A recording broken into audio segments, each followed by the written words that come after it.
Satu di antara pemimpin Fisabilillah dan Hizbullah adalah mbah saya, Mbah Abbas Buntet dari Cirebon, yang berhasil membunuh 2 jenderal perang yang memenangkan perang dunia, tentara sekutu, yaitu Jenderal Malabi dan Jenderal Nelson. Sementara komandan divisi-divisinya itu adalah kiai-kiai dari pesantren. Maka PGN ini bukan tiba-tiba lahir. PGN ini mewarisi darah Hizbullah Fisabilillah, bentukan Hadratus Syekh Hasyim Asy'ari yang dikomandoi oleh Kiai Abbas Buntet. Kiai Abbas Buntet ini keturunannya Sultan Safiuddin, kasepuhan dari kerajaan Cirebon, yang menyingkirkan diri, tidak mau ngurusi kerajaan. Maka dasarnya adalah dari Hizbullah Fisabilillah, kemudian tahun 65 karena geger PKI terbentuklah Banser di Blitar pertama kali. Nah, di Banser di Blitar, kemudian pada zaman Gus Dur muncullah pasukan berani mati karena Banser dan Pagar Nusa tidak dibolehkan ikut berpolitik. Sementara untuk mengajarkan bagaimana berbangsa dan bernegara yang baik, saya membentuk pasukan berani mati. Pada waktu itu saya jadi panglimanya. Untuk apa? Untuk memberikan pembelajaran kepada rakyat bahwa presiden yang sudah terpilih oleh sistem yang diakui bersama secara nasional atau konsensus nasional yang namanya demokrasi, memilih Gus Dur. Kalau sudah terpilih, tidak boleh dilengsarkan. Nah, pada waktu itu saya melihat anak-anak PKS, HTI, FPI pada waktu itu membacok-membacok pagar istana. Kita mau turun pakai seragam Banser, NU-nya dikira nanti ikut-ikutan politik.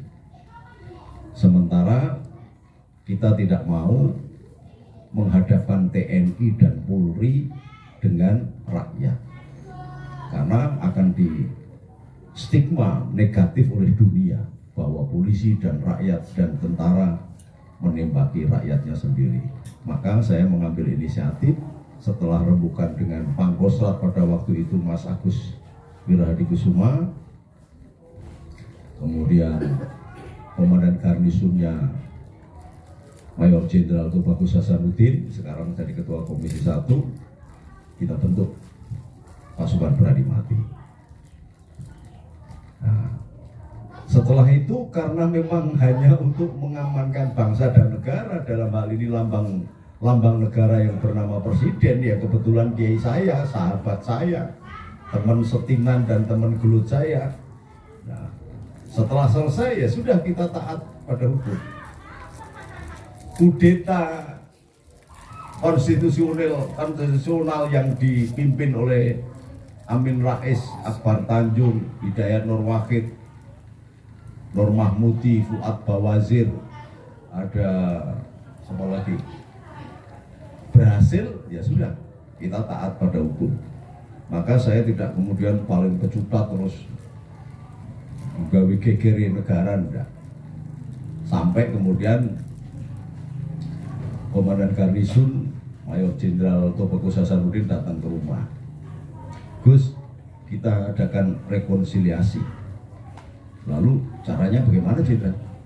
Kita bikin pameran lukisan di Hotel Indonesia.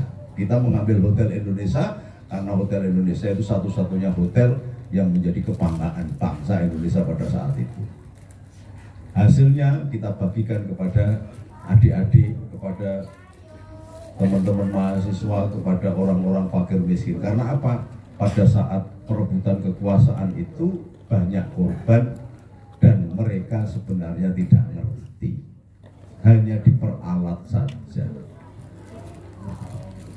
Nah, setelah itu karena saya pengasuh pesantren di 14 pesantren, saya ya balik ke pesantren saya.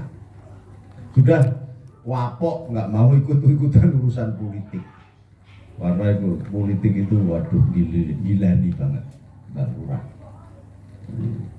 Lalu apa? Kembali kepada khitoh NU. Politiknya orang NU apa? Politik kebangsaan. Oleh Mbah Hadratus Syekh Hasyim Asy'ari dikatakan torekoh kebangsaan. Torekoh kebangsaan ini tugas utamanya sebagai seorang saleh yang melakukan suluknya adalah menjaga bangsa dan negara. Loh, kalau gitu pakai istilah torekoh berarti berhubungan langsung dengan Allah, sangat berhubungan langsung dengan Allah. Tetapi karena kemudian kalau banyak orang yang berminat ketika gereja diobrak-abrik di Pati itu ada gereja Muria, ada gereja yang turun tangan saya. Kelenteng di Tuban, PGN yang turun tangan mengamankan. Karena memang semua warga negara Indonesia, apapun suku bangsanya dan agamanya, dijamin undang-undang untuk melaksanakan keyakinan dan agamanya masing-masing. Maka tidak boleh ada orang yang mengkafirkan orang yang sudah beragama. Karena ini cara yang paling sederhana untuk menghancurkan bangsa adalah ketika salah satu pemeluk agama mengkafirkan pemeluk agama yang lain.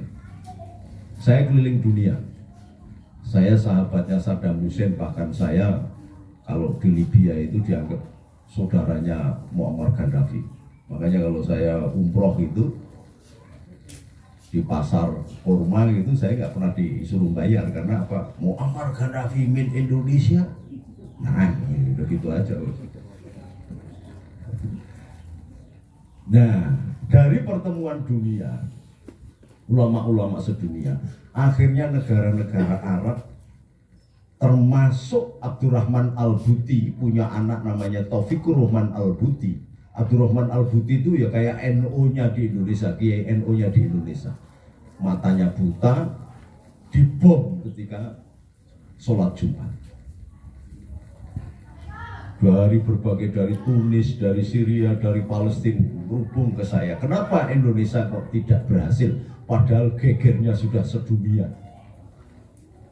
Ada 411, ada 212, yang terakhir itu demonya itu 378 pasal Sanjipak, penipuan gitu. Yang padi apalah gitu. Misalnya perjudian, 303 gitu. Isinya penipuan semua, makanya rakyat dihapusi semua dari berita-berita hoak itu, rakyat ditipu. Wah, kita harus bikin Alfamart yang syariat. Ternyata nggak satu pun Alfamart atau Kimat atau apa, yang ada cuma Kemat aja. Syariah duitnya sudah ditariki dari rakyat, bawa kabur semua oleh pemimpinnya. Ngadakan umroh syar'i sampai triliunan duitnya dibawa kabur.